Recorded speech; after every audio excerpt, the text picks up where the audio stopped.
So I thought I'd do a little demonstration of how I throw multiple pots off of one lump of clay. Now I've already centered my clay, and I'm going to just go ahead and start making a little soap dish, and then I'll show you the finished products after I demonstrate how to throw off the hump when you want to make multiple things that are small but don't have to start and stop and center just a tiny little bit of clay. So the first thing I do is I pinch off about the amount of clay that I'm going to be needing to make my pot. And it's just a matter of using my middle fingers to mark off that amount. I throw with a sponge. I like using a sponge because it keeps moist and I don't have to keep on coming back and forth and putting more water on the wheel. I like to throw more dry. So I've pinched off what I need to make my little dish, and now I'm just going to open it up.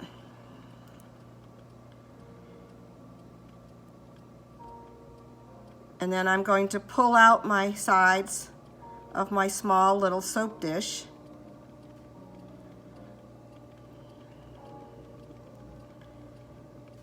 And it's very important when you're throwing off a hump of clay to make sure that you're not going to get an S-crack when the pottery is drying or firing.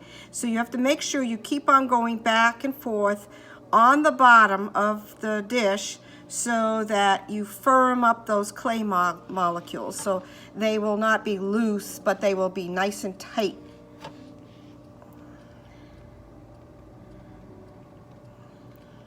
I'm trying to make these dishes all pretty much the same diameter, so what I did was I made myself a little jig out of a tongue depressor, and this is the width that I want my little soap dish to be. And right now it's not wide enough, so I'm going to come back and I'm going to pull some more clay and I'm going to widen my dish and set my edges.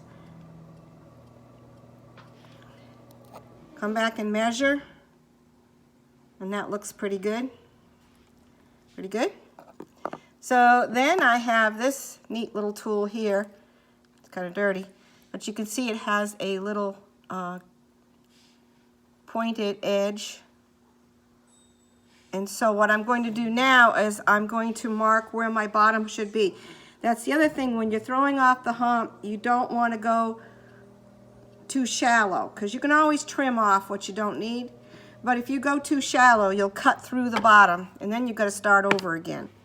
So this is fine, and I'm going to take my little piece of fish line right here, and I've got an undercut, and all I've done is wrapped it around, and then I'm just going to pull it so that it makes a nice clean bottom. Can you see that? See? See? So by doing this technique, I can make quite a few dishes. Right now I've already made about 30 and I've got a few more to go to do this order, but I'll show you in some still pictures what the pots will look like when they're fired.